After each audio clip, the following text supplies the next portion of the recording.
நெய் காய்ச்சறதுக்கு நான் இன்னைக்கு 1/2 லிட்டர் பசும்பால் எடுத்துருக்கிறேன். இந்த பசும்பாலில் தண்ணி சேர்க்காம நல்லா காய்ச்சி எடுத்துக்கிறேன். பால் காய்ச்சி இந்த மாதிரி காய்ச்சி எடுத்துக்கிடணும். காய்ச்சினதுக்கப்புறமா ஒரு 10 நிமிஷம் வெளியில் வச்சுட்டு அதுக்கப்புறம் ஃப்ரிட்ஜில் வச்சிடலாம். நான் ஓவர் நைட்டு வச்சு எடுத்துருக்கிறேன், அதனால் திக்கான ஒரு ஆடை கிடச்சிருக்கு எனக்கு. இது ஃப்ரீசரில் தான் வைக்கணும். இந்த பால் ஆடையை எடுத்து ஒரு பாக்ஸில் போட்டு அந்த பாக்ஸை எப்பயுமே ஃப்ரீசரில் வைக்கணும். இந்த மாதிரி பாக்ஸில் சேர்த்து வச்சுக்கலாம். இந்த பாக்ஸை ஃப்ரீசரில் தான் வைக்கணும். நெய் காய்ச்சறதுக்கு முதல் நாள் நைட்டேவும் இதை எடுத்து வெளியில் வச்சுருங்க. வச்சிங்கன்னா தான் நல்லா இந்த மாதிரி ஒரு ஐஸ்கிரீம் மாதிரி வரும், இல்லாட்ட இறுக்கமாக இருக்கும். அதனால் ஃபஸ்ட்டே எடுத்து வெளியில் வச்சுருங்க. ஃப்ரீசர்லேருந்து எடுத்து ஃப்ரிட்ஜில் வச்சுருங்க. வச்சுட்டு அதுக்கப்புறம் இந்த மாதிரி நெய் எப்போ காய்ச்சுறீங்களோ அந்த டயத்தில் இதை மாதிரி சேர்த்துக்கோங்க. நான் வெண்ணெய் எடுக்காமலே டைரெக்டாக நம்ம சேர்த்தமுள்ள பாலாடை அதிலிருந்து நெய் காய்ச்சுறேன். வெண்ணெய் எடுக்கவே இல்லை. எடுத்த பாலாடையை அப்படியே ஒரு ஃபேனில் போட்டு இந்த மாதிரி காய்ச்சிக்கலாம். இது ரொம்ப ஈஸியான முறையிலே நம்ம எடுத்துக்கிடலாம். வெண்ணெய் எடுத்து கஷ்டப்படணும் அப்படிங்கிறதே கிடையாது. வெண்ணெய் எடுக்க தெரியாதவங்க இந்த மாதிரி கூட செஞ்சுக்கிடலாம். நல்லா அழகாகவே வந்துடும். பாருங்கள். இந்த மாதிரி கிண்டிக்கிட்டே இருக்கணும். இது செய்கிறதுக்கு ஒரு 20 நிமிஷமாவது ஆகும். அடுப்பு மீடியமில் வச்சு கிண்டிக்கிட்டே இருங்க. இந்த மாதிரி கொஞ்சம் கொஞ்சமாக நெய் பிரிஞ்சு வந்துக்கிட்டே இருக்கும்.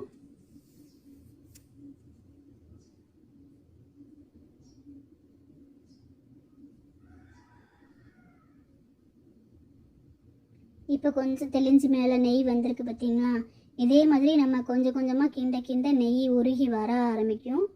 இப்போ நம்ம பால் ஆடை ஒரு க்ரீம் மாதிரி இருக்குது பாருங்கள். இது எல்லாமே உருகிட்டு நல்ல நெய் மாதிரி வந்துடும். அந்த அளவுக்கு வர்ற வரைக்கும் நம்ம கொஞ்சம் பொறுமையாகவே கிண்டிக்கிட்டே இருக்கணும். எப்படி இந்த நெய் செய்கிறதுக்கு 20 நிமிஷமாவது எடுக்கும்.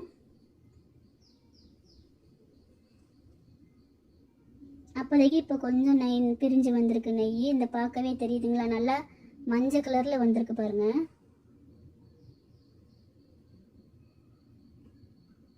இது ஃபுல்லுமே நெய் தான்.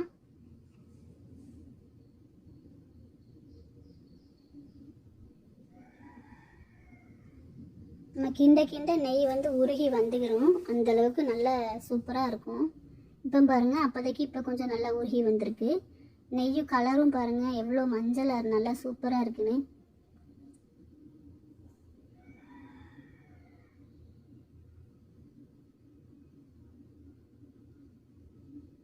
நல்லா தெளிஞ்சு வருது பாருங்கள். இன்னும் நல்லா தெளிஞ்சு வரணும். அந்தளவுக்கு நம்ம வர்ற வரைக்கும் கிண்டிக்கிடலாம்.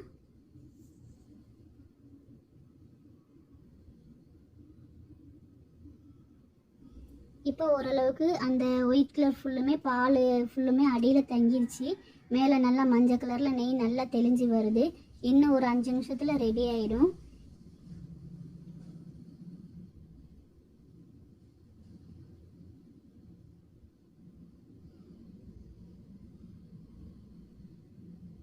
இந்த நெய் கிண்டும் போது அவ்வளோ ஒரு வாசமாக இருந்தது.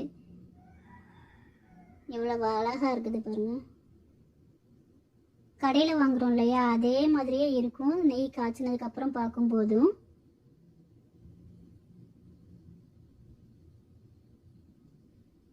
நல்லா இதை மாதிரி கிண்டி கொடுத்துக்கிட்டே இருங்க.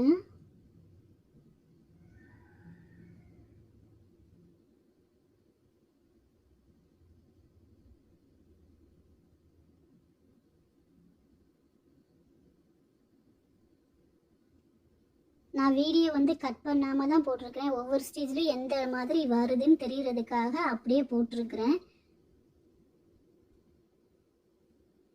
இப்போ பார்த்தீங்கன்னா அப்போதை விட நல்ல நெய் பிரிஞ்சு வந்திருக்கு.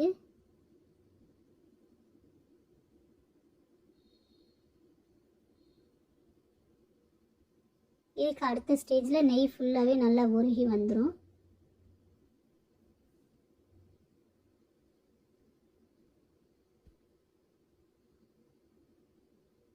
அடுப்பு மீடியம் ஃபுல்லாக தான் வச்சுருக்கணும். ஃபுல்லாக வச்சுருந்தீங்கன்னா இந்த பாலாடை ஃபுல்லுமே அடியில் ஒயிட் கலரில் இருந்ததில் அது ஃபுல்லுமே கருகி நெய்யோட கலரும் சேஞ்ச் ஆகிடும். அதனால் அடுப்பு மீடியமாகவே வச்சுக்கோங்க.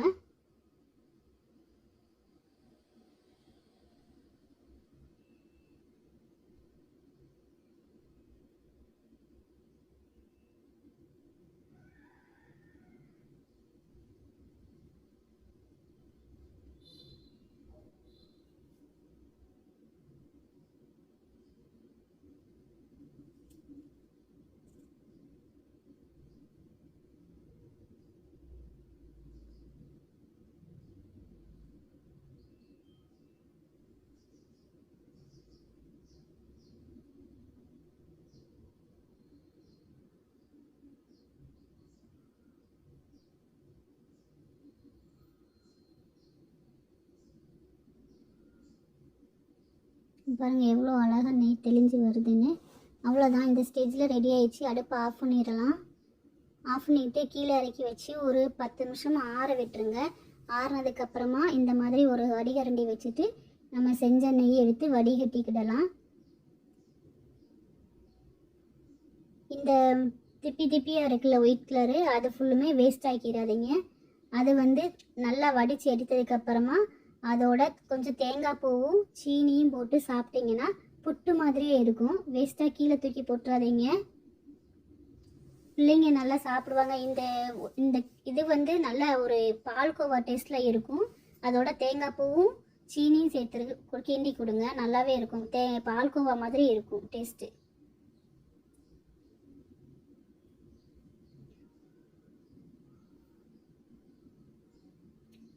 இந்த மாதிரி எல்லா நெய்யுமே அமைத்து விட்டு எடுத்துருங்க. நெய்யோட கலர் பாருங்கள் எவ்வளோ ஒரு எல்லோ கலரில் சூப்பராக இருக்குதுன்னு.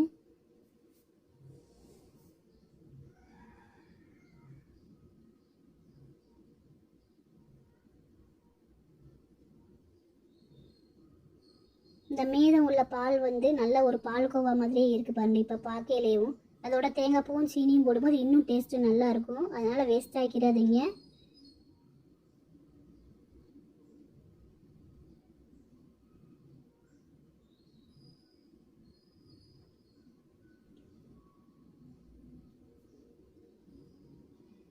அவ்வளோதாங்க, நெய் ரெடி ஆயிடுச்சு.